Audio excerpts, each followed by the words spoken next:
Of the more than 300 adults with a dog or cat allergy asked by their doctors to give up their pets to reduce allergy symptoms, a mere 21% heeded the advice, according to one study.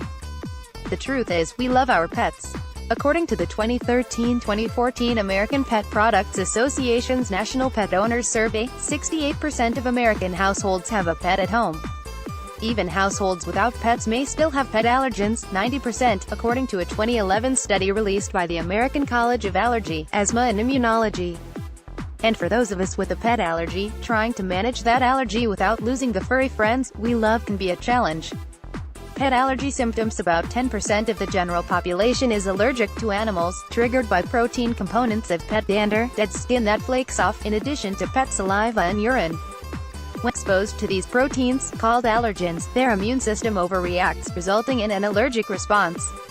Symptoms of a pet allergy may include stuffy nose and itchy eye, sneezing, wheezing, cawing, shortness of breath. Skin reactions, such as rash or swelling. If you suspect you have a pet allergy, an allergist can assess your medical history and perform tests to determine which specific allergens may be causing your symptoms. Allergy: when your pet is to blame. If a pet lives in your home and you are diagnosed with a pet allergy, your allergist will probably recommend that you give up your pet. We recommend removal of the pet, of course, says Julie McNairn, MD, an allergist and immunologist in private practice in Middletown, Ohio. But, she says, many allergists aren't as strict about that as they used to be. Cat and dog allergens are present anywhere you go, says Dr. McNairn, even in places where cats and dogs have never actually lived. So there is no way to completely eliminate pet allergens in your home. Allergy: reducing pet allergen exposure. But if you have a pet allergy and do live with an animal, your goal should be to reduce your exposure to allergens as much as possible. For pet owners who can't bear to part with their furry friends, reducing exposure to allergens as much as possible is crucial. McNairn suggests the following. Keep the cat or dog outside. The best way to reduce pet allergens in your home is to keep your dog or cat outdoors. Confine the pet to one room. If keeping your pet outside is not an option, the next best thing to do is to confine the animal to one room.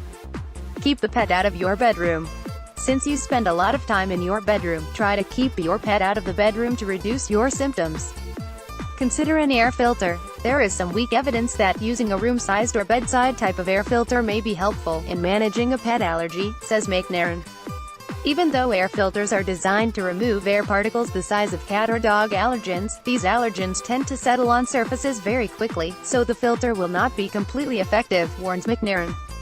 Your allergist may recommend other ways to manage your specific pet allergy. This may include taking medications, such as antihistamines and decongestants, and even allergy shots, which can make you less sensitive to pet allergens. Choosing an allergy-friendly pet. If you know you have a pet allergy but still want to adopt a pet, look for furless, hairless animals that don't shed dander.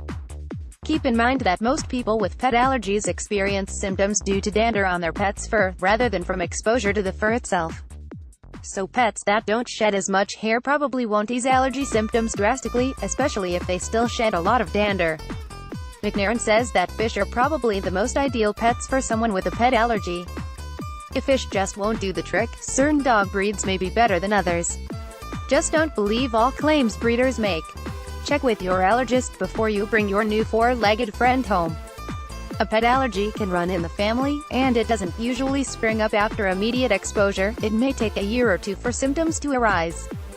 So just because you, or your children, have been around a pet and have not had symptoms doesn't mean you won't develop an allergy eventually. Be sure to watch out for eye irritation, nasal congestion or difficulty breathing, particularly among family members with asthma. If symptoms arise, contact your allergist so that the exact cause of your symptoms can be identified.